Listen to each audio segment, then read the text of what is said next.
Hello everyone, easy English চ্যানেলে আপনাকে স্বাগত। আমরা আজকে আরেকটা গ্রামার ডাইজেস্টের ভিডিও শুরু করছি, যেটাতে আগের দিনের কিছুগুলো কোয়েশ্চেন্স দেওয়া ছিল কুইজের, সেগুলো আমরা সলভ করব আর তারপরে অ্যাক্টিভ প্যাসিভ নিয়ে একটু ডিসকাশন করব। তো আশা করি এগুলো আপনারা করে ফেলেছেন, আর তাহলে এগুলো ডিসকাস করে নেওয়া যাক। এইগুলো ছিল কোয়েশ্চেনগুলো, এই 10টা কোয়েশ্চেন দেওয়া ছিল আপনাদের। কোথায় গেল? তো প্রথমে আমরা এগুলো ডিসকাস করব আর তারপরে অ্যাক্টিভ প্যাসিভগুলো বুঝবো। এদিকে ফার্স্ট কোয়েশ্চেনটা, rust has eaten away the plate. এখানে ইডিয়ামটার মানে বার করতে বলা হয়েছে, যেটা এখানে ইডিয়ামটা হচ্ছে ইটেন অ্যাওয়ে। তো এখানে ইটেন অ্যাওয়ে কথাটার মানে হচ্ছে কোরোডেড, মানে যাকে আমরা বাংলায় বলি যে জং ধরে গেছে লোহাতে বা মরচে পড়ে গেছে লোহাতে। তো এখানে সেটার মানেটা হচ্ছে সেটাই, এটার মানেটা হবে কোরোডেড। ঠিক আছে। Number 2, during her long illness she longed for death. এখানে আরেকটা বাগধারা ইডিয়াম বা বাগধারা ইউজ করেছি আমরা এখানে, লংড ফর কথাটার মানে হচ্ছে ডিজায়ার্ড। লংড ফর কথাটার মানে হচ্ছে ডিজায়ার্ড। ঠিক আছে। 3 নম্বর দেখা যাক, হি could not attend school dash his father serious element. এখানে একটা অ্যাপ্রোপ্রিয়েট প্রিপোজিশন ইউজ করতে বলা হয়েছে। তো এই সেন্টেন্সের অ্যাকর্ডিং আমরা এখানে ডিউ টু ইউজ করতে পারি বা বিকজ ইউজ করতে পারি স্বাভাবিকভাবে, যে he could not attend school because of his father's illness বা due to his father's illness. তাহলে আমরা এখানে বিকজ অফ বা ডিউ টু ইউজ করতে পারি। 4 নম্বরে আছে the driver jumped dash the car. এখানে একটা প্রিপোজিশন ইউজ করতে বলা হয়েছে। তো এখানে জাম্পড অফ দ্য কার, গাড়ি থেকে বেরিয়ে ঝাঁপিয়ে বেরোলো। তো এই সেরকম এক্সাম্পলের ক্ষেত্রে আমরা OFF অফ ইউজ করব। ঠিক আছে। নাম্বার 5 কি বলছে, the work will be finished by him in a fortnight. এখানে ভয়েসটাকে আইডেন্টিফাই করতে বলা হয়েছে আর ওটাকে অন্য ভয়েস চেঞ্জ করতে বলা হয়েছে। আর যেরকমভাবে বলা হয়েছিল, ভয়েসটাকে আইডেন্টিফাই করতে গেলে ভার্বটাকে আইডেন্টিফাই করে নিয়ে তার ফর্মটাকে আইডেন্টিফাই করতে হবে। এখানে ভার্বটা কি আছে, ফিনিশড, বা স্পেসিফিক্যালি উইল বি ফিনিশড। তার মানে ফিনিশ থাকলে এটা কিন্তু অ্যাক্টিভ ভয়েস হতো, কিন্তু উইল বি ফিনিশড বাই যখন বলা হচ্ছে, মানে অন্য একজনের দ্বারা করা হচ্ছে, তাহলে এটা আমরা কি বলবো, প্যাসিভ ভয়েস। তো যখন আমি এটাকে অ্যাক্টিভ ভয়েসে কনভার্ট করব তখন এরকম হবে যে he will finish the work in a fortnight. ঠিক আছে। আচ্ছা, এর পরের কোয়েশ্চেনটা কি আছে, ভার্বটাকে প্রথমে দেখে নেওয়া যাক। তো ভার্বটা হচ্ছে এখানে ডেড, বাবা, হ্যাঁ, ভার্বটা এখানে হচ্ছে ডেড। এবার এটা ভার্বের ফর্মটা দেখে বুঝতে পারছি যে এটা অ্যাক্টিভ ভয়েসে আছে, আর অ্যাক্টিভ ভয়েসে আছে মানে এটাকে আমাদের প্যাসিভ ভয়েসে চেঞ্জ করতে হবে। এরপরে চেঞ্জ একটু তাড়াতাড়ি বলেছে, যেহেতু কোয়েশ্চেনে দিয়েছে তাই আমরা এটাকে অন্য ভয়েসে মানে প্যাসিভ ভয়েসে চেঞ্জ করব। ভার্বটা এখানে যেহেতু ডেড, ফর্মটা এখানে ফার্স্ট পারসন সিঙ্গুলার, মানে যে সাবজেক্ট সেই কাজটা করছে। এটাকে নিয়ে আমরা কিছুক্ষণ এই সব কোয়েশ্চেনগুলো ডিল করবার পর আরও ডিটেলসে ডিল করব। তো আগে এই কোয়েশ্চেনটা করে নেওয়া যাক। তো ডিডের পর কি আসছে, মানে সরি, হ্যাঁ, ভার্বটা এখানে ডিড, তো তার মানে উইল বি ডান যদি হতো তাহলে এটা প্যাসিভ ভয়েস হতো। এখানে ডিড যেহেতু আছে, মানে যেহেতু সাবজেক্ট কাজটা করছে, তাই এটা অ্যাক্টিভ ভয়েস। তাহলে এটার প্যাসিভ ভয়েসটা হবে by hmm was this done, এরকম একটা জিনিস। ঠিক আছে। তাহলে এটা হবে by hmm was this done. যেহেতু এটা একটা কোয়েশ্চেন, প্যাসিভ ভয়েস হলো কোয়েশ্চেন মার্কটা রিটেন করবে। ঠিক আছে। অ্যাক্টিভ ভয়েসের সাথে স্পিচ চেঞ্জ বা নারেশন চেঞ্জকে যেন না গোলানো হয়, দুটো সম্পূর্ণ আলাদা জিনিস, আর এগুলোকে গোলাবার কোনো কারণই নেই। ঠিক আছে। আচ্ছা, next question number 7, he dash TV most evenings. এখানে ভার্বে 3টে ফর্ম দেওয়া আছে, কোন ফর্মটা মোস্ট অ্যাপ্রোপ্রিয়েট সেটা এখানে বসাতে হবে। তো he watches TV most evenings মানে সে টিভি দেখে, প্রেজেন্ট টেন্স একটা, দেখছে বা দেখতো নয়, ওয়াচেস প্রত্যেক দিন দেখে, তাই অ্যান্সারটা হবে ওয়াচেস। তারপরের কোয়েশ্চেনটা কি আছে, he dash out 5 minutes ago।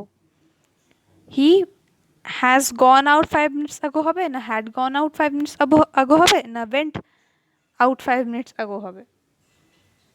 তো এটার ক্ষেত্রে কি হবে, ও 5 মিনিট আগে বাইরে গেল, মানে he has gone out, present perfect tense আমরা ইউজ করবো এখানে। ঠিক আছে, এখানে এটাই অ্যাপ্রোপ্রিয়েট সব থেকে বেশি, কারণ ওয়েন্ট আউট হয় না, হ্যাড গন হবে না, দুটো পাস্ট কন্টিনিউয়াসলি হবে না, আমাদের ইউজ করতে পারি না আমরা এরকম করে। আচ্ছা, হি সেড টু মি, এবার একটা নারেশন চেঞ্জ আছে, he said to me what are you doing. যদি এটার আমরা স্পিচ চেঞ্জ করতে চাই, দেখে বুঝতেই পারছি এটা ডিরেক্ট স্পিচে আছে, যদি এটাকে আমি ইনডিরেক্ট স্পিচে কনভার্ট করতে চাই তাহলে আমাকে কি করতে হবে, সেড টু এর জায়গায় সেড দ্যাট বসাতে হবে, হি বা ভেরি সরি, ডিরেক্ট স্পিচটা যেহেতু এখানে কোয়েশ্চেন একটা, তাই আমি সেড টু এর জায়গায় আস্কড বসাবো, সেড টু এর জায়গায় আমি এখানে আস্কড বসাবো। তাহলে আমি মানে যখন এটা ইনডিরেক্ট স্পিচ চেঞ্জ করবো ব্যাপারটা এরকম দাঁড়াবে, হি asked me what I was doing. এখানে কোয়েশ্চেন মার্কটা মানে কোয়েশ্চেনটা রিটেন হবে না, এটা অ্যান্সারের মতো করে আমাকে বলতে হবে। তাহলে এরকম করে বলবো যে he asked me what I was doing, said টুটা হয়ে যাবে আস্কড, ইউটা মানে আমাকে যেহেতু বলছে সেটা হয়ে যাবে আই, আরটা হয়ে যাবে ওয়াজ, আর ডুইংটা ডুইংই থাকবে। তাহলে হি asked me what I was doing, এটা হবে অ্যান্সারটা। পরের কোয়েশ্চেনটা একইভাবে করতে হবে আমাদের। এখানে অ্যান্সারটা হবে কি, the stranger asked where did he live বা শি লিভ। যেখানে এবার যেহেতু কাকে জিজ্ঞেস করছে স্ট্রেঞ্জার, সেটা স্পেসিফিকভাবে বলা নেই, তো হি বা শি বা মি বা আই বলা যেতে পারে, সেফলি হি বা শি যে কোনোটা বসিয়ে দেওয়াই বেটার এখানে। তাহলে এটার ক্ষেত্রে অ্যান্সারটা হবে কি, the stranger asked where did he live বা where did she live, whatever, এরকম করে। ঠিক আছে, নেক্সট দেখা যাক। আজকে আমরা অ্যাক্টিভ প্যাসিভ ভয়েসের ডিসকাশন করবো আর মেন ফান্ডামেন্টাল জিনিসগুলো ক্লিয়ার করব। প্রথম, অ্যাক্টিভ প্যাসিভ যখন আমরা চেঞ্জ করবো বা নারেশন করবো, মানে আমরা এই দুটো ভয়েস তৈরি হয়েছিল বা কেন, মানে একটা অ্যাক্টিভ ভয়েসে করতে হবে আমাকে বা লিখতে হবে, বা একটা প্যাসিভ ভয়েসে লিখতে হবে, এটার মানে প্রয়োজনটাই কেন হয়েছিল, আমরা তৈরি করেছি বা কেন, লিখি বা কেন, কোনো না কোনো তো কারণ আছে নিশ্চয়ই এর পেছনে, ফালতু ফালতু তো এগুলো ক্রিয়েট হয়নি, তৈরি করা হয়নি। তো যখন বক্তা বা কর্তার ব্যাপারে অনেকটা শিওর হওয়া যায়, বা কর্তাকে যখন আমি ইম্পর্টেন্স দিতে চাই, একটা গুরুত্ব দিতে চাই, তখন আমি অ্যাক্টিভ ভয়েসে লিখি যে the king did this for his people, for his কী বলবো, মানে রাজার, একজন রাজা তার প্রজার জন্য এই কাজ করেছে। তো যেখানে আমি রাজাকে গুরুত্ব দিতে চাই সেখানে আমি অ্যাক্টিভ ভয়েস ইউজ করব। কিন্তু যেখানে হয়তো যে কর্তা তাকে গুরুত্ব দেওয়া হচ্ছে না, সেখানে আমরা কি ইউজ করব, সেখানে আমরা প্যাসিভ ভয়েস ইউজ করব, বা যে কর্তা তার আইডেন্টিটি আমাদের জানা নেই সেখানে আমরা প্যাসিভ ভয়েস ইউজ করব। যেমন, তো এইটা হচ্ছে কখন আমরা অ্যাক্টিভ ভয়েস ইউজ করব, কখন প্যাসিভ ভয়েস ইউজ করব। যে বক্তাকে যখন আমরা প্রাধান্য দেবো বা গুরুত্ব দেবো, বা বক্তা নিয়ে যখন আমরা স্পেসিফিক্যালি কোনো কথা বলবো, তখন আমরা অ্যাক্টিভ ভয়েস ইউজ করব। আর যখন সেটা করব না, কারোর দ্বারা বা কারোর দিয়ে, বা যদি আমি এই বক্তার আইডেন্টিটি প্রকাশ করতে না চাই, বা কেউ করেছে এরকমভাবে লিখতে চাই, তখন আমরা প্যাসিভ ভয়েস ইউজ করব। আর অ্যাক্টিভ ভয়েস আর প্যাসিভ ভয়েস ডিফারেন্সিয়েট করবার জন্য মেন জিনিস যেটা হচ্ছে ভার্বটাকে দেখা, ভার্বটাকে খুঁজে বার করা, ভার্বটাকে দেখা, আর ভার্বটা কী ফর্মে আছে সেটাকে দেখা। ডিরেক্ট ফর্মে আছে মানে কীভাবে লেখা আছে, হি ডিড দিস করে লেখা আছে, না হি this was done by him করে লেখা আছে, মানে সাবজেক্টটা করছে কাজটাকে ওরকমভাবে লেখা আছে, না অবজেক্টটার দ্বারা, মানে অবজেক্টটার ওপর কাজটা করা হয়েছে সাবজেক্টের দ্বারা, এরকমভাবে লেখা আছে। এবার আপনি বলবেন যে সাবজেক্ট কী আর অবজেক্ট কী, তো এইটা বুঝবার জন্য আমরা কিছুগুলো এক্সাম্পল দেখব। তার আগে বলে দিই যে সাবজেক্ট হচ্ছে একটা পার্সন বা একটা লোক বা যে কোনো জিনিস যেটা কাজটা করছে, আর অবজেক্ট হচ্ছে একটা এমনি একটা পার্সন বা থিং, মানে লোক বা যে কোনো জিনিস যার উপর কাজটা করা হচ্ছে। So the subject is the person or thing doing something, and the object is having something done to it. Repeat করি আরেকবার, the subject is the person or thing doing something, and the object is is something done to it. ঠিক আছে, subject আর object দুটোই noun হবে, এটা মনে রাখা যাক। আর এরপর কিছুগুলো এক্সাম্পল দেখতে গেলে আমরা আরও ক্লিয়ারলি ব্যাপারটাকে বুঝতে পারবো। প্রথম ব্যাপার হচ্ছে ভার্বটাকে আইডেন্টিফাই করা। তো যে এই সেন্টেন্সে যদি আমি ভার্বটাকে আইডেন্টিফাই করতে চাই, এখানে ভার্বটা কি, কিকড, এখানে ভার্বটা কি, কিকড। আচ্ছা, এরপর আমাকে বুঝতে হবে হু কিকড, দ্য বয় কিকড, তাহলে দ্য বয়টা হচ্ছে সাবজেক্ট, ভার্বটা কে করছে মানে কাজটা কে করছে সেটা হচ্ছে সাবজেক্ট। তাই যদি এখানে ভার্বটা হয় কিকড আর কোয়েশ্চেন করি আমি নিজেকে হু কিকড, এখানে অ্যান্সার সেন্টেন্সে দেখে বুঝতে পারবো আমি দ্য বয় কিক, তাহলে এখানে সাবজেক্টটা হচ্ছে দ্য বয়। আর যদি এরপর অবজেক্টটা বুঝতে হয় আমাকে, তাহলে আমাকে বলতে হবে what did the boy kick, তখন আমি বলবো the ball, the boy kick the ball, তাহলে দ্য বলটা হচ্ছে অবজেক্ট।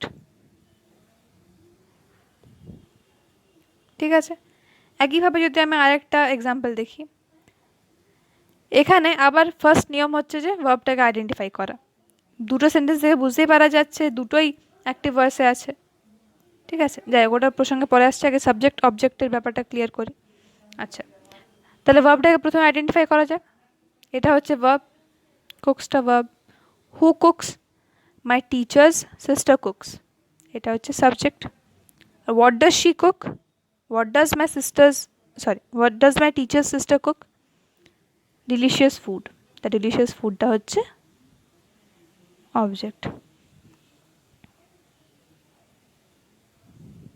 ঠিক আছে, আচ্ছা, এইটা আগের দিন যেটা দিয়েছিলাম যে অ্যাক্টিভ ভয়েসে ভার্বের ফর্মটা কীরকম হবে। যদি সিম্পল প্রেজেন্ট থাকে ওটা অ্যাক্টিভ ভয়েসে টেক বা টেক্স হয়, আর প্যাসিভ ভয়েসে অ্যাম টেকেন বা ইজ টেকেন বা are taken. Similarly present continuous যেটা অ্যাম টেকিং সেটা হয়ে যাবে অ্যাম বিং টেকেন, ইজ টেকিংটা হবে ইজ বিং টেকেন, আর টেকিংটা হবে আর বিং টেকেন। প্রেজেন্ট পারফেক্টে সেইভাবেই হ্যাজ টেকেনটা হয়ে যাবে হ্যাজ বিন টেকেন, হ্যাভ টেকেনটা হয়ে যাবে হ্যাভ বিন টেকেন।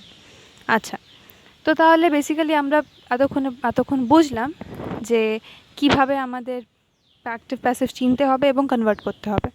আরেকটা জিনিস যেটা প্রচণ্ডভাবে আমাদের মনে রাখতে হবে সেটা হচ্ছে যে সাবজেক্ট আর প্রেডিকেটের ট্রান্সফরমেশনটা। যেমন যদি এক্সাম্পলটাকে আমরা নিই, এটাতে ভার্বটা ছিল কি, আমরা ফার্স্টে ভার্ব আইডেন্টিফাই করবো। ভার্বটা ছিল কিকড, সাবজেক্টটা ছিল দ্য বয়, না অবজেক্টটা ছিল দ্য বল। বা যদি আমি এটাকে প্যাসিভে চেঞ্জ করি তাহলে এটার অ্যান্সারটা কী হবে, the ball was kicked by the boy। তাহলে দেখতেই পাচ্ছেন আপনি এখানে এটা যেটা অবজেক্টটা ছিল অ্যাক্টিভে সেটা প্যাসিভে যেয়ে নিয়ে সাবজেক্ট হয়ে গেল, যেটাই গুরুত্ব দেওয়া হচ্ছে। আর এখানে বয়টা যেটা সাবজেক্ট ছিল সেটা প্যাসিভে যেয়ে নিয়ে কী হলো, অবজেক্ট।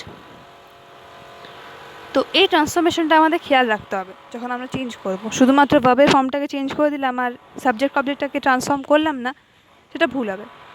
সিমিলারলি পরের এক্সাম্পলটা যদি দেখি, তো এখানে সাবজেক্টটা হচ্ছে মাই টিচার সিস্টার, ভার্বটা হচ্ছে কুকস, আর অবজেক্টটা হচ্ছে ডিলিশিয়াস ফুড।